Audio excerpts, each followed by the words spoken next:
Français dans les rues d'Algérie, dans les écoles privées algériennes. En tout cas, le gouvernement fait tout pour détrôner la langue de Molière. Une nouvelle orientation des autorités qui porte un coup dur au rayonnement de la francophonie. Nour Chahine, vous êtes le correspondant d'Europe 1 à Alger. Est-ce que l'enseignement du français, c'est déjà de l'histoire ancienne ? Alors depuis 2019, l'année des manifestations populaires en Algérie, les autorités inscrivent dans la nouvelle logique de gouvernance la généralisation de l'anglais dans les écoles ainsi que dans les administrations publiques, un objectif loin d'être atteint car le pays manque de professeurs d'anglais. Et surtout qu'il faudra du temps pour changer de langue d'usage au quotidien. Impossible donc d'effacer plus de 60 ans d'histoire d'une directive gouvernementale, même si l'enseignement d'une langue est un choix politique. Les autorités algériennes utilisent en effet la langue française comme un levier parmi tant d'autres pour passer des messages à Paris. Mais dans les faits, il y a une demande des Algériens pour apprendre à leurs enfants la langue française, car ceux qui vont étudier à l'étranger choisissent souvent des universités françaises. Donc, le gouvernement tente de faire passer la politique en premier, mais dans la pratique, les Algériens ne peuvent se passer du français, que ce soit pour étudier ou même communiquer au quotidien. Nour Chahine. Alors, c'est la blague du moment, c'est les élites françaises, gouvernement, État et les élites intellectuelles et les médias français s'offusquent et se choquent du fait que l'Algérie se recentre sur elle-même et surtout se dirige vers plus d'anglais, beaucoup plus d'anglais, au lieu de se contenter du simple français, car nous le savons, apprendre les langues à travers le monde est une richesse, et j'y reviendrai après. Mais ce qui est assez drôle, c'est que même les Zemmour, les fachos comme Zemmour, se plaignent justement de l'anglais en France, et que le ministre de l'Éducation, le dernier, je crois, Pape Ndiaye, c'est pas celui qui est actuellement, je pense pas, nous dit que l'apprentissage de l'anglais et des autres langues vivantes, Pape Ndiaye, fixe une ambition claire pour le plurilinguisme et la réussite des élèves. Et ils nous disent que, alors que plus de 96% des écoliers, 90% des collégiens apprennent l'anglais, le renforcement, blablabla, de leur... Moi, la question que je me pose, c'est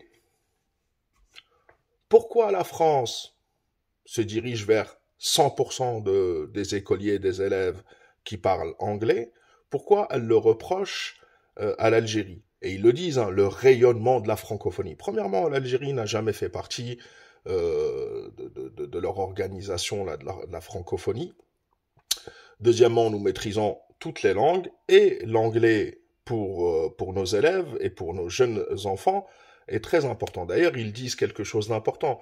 Ils disent que la majorité des élèves algériens qui arrivent à l'université préfèrent aller dans des pays francophones comme la France pour étudier. Mais c'est normal. Mais si on leur offre la maîtrise de l'anglais dès leur plus jeune âge, ils se dirigeront aussi vers les plus grandes écoles. D'ailleurs, nos scientifiques qui sont très nombreux à la Silicon Valley, on l'a vu, qui brillent par les brevets qu'ils déposent, par les inventions, etc., qui sont recherchés quand ils vont aux États-Unis, quand ils vont en Angleterre, ils brillent beaucoup, beaucoup, beaucoup plus que quand ils vont en France, où les perspectives sont assez maigres. Mais la question qu'on se pose, alors au-delà de l'hypocrisie, où la France, alors on parle même pas de la langue française, qui est plein d'anglicismes, etc., qui est de plus en plus influencée par l'anglais, mais au-delà de ça, moi j'ai une question à poser.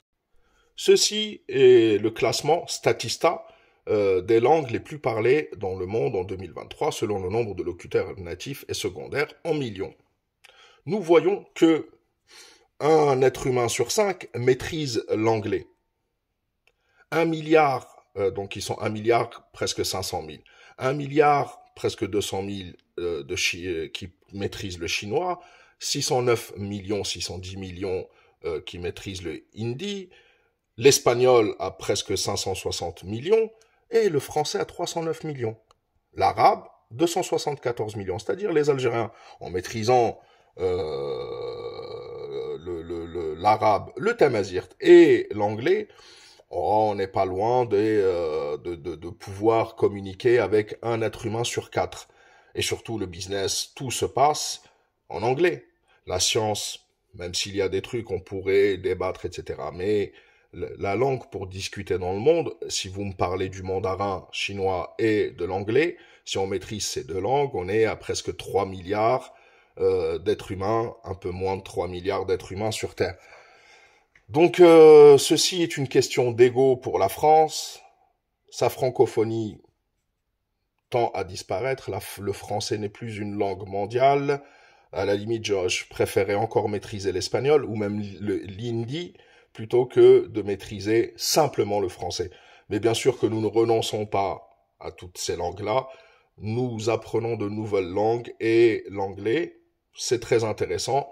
Grâce à cette langue, nous pouvons communiquer avec à peu près 1/5 des êtres humains sur Terre. Merci beaucoup. Et les Français commençaient déjà par arrêter d'enseigner l'anglais en France. Peut-être que vous donnerez l'exemple. En tous les cas, bien vu pour l'anglais en Algérie.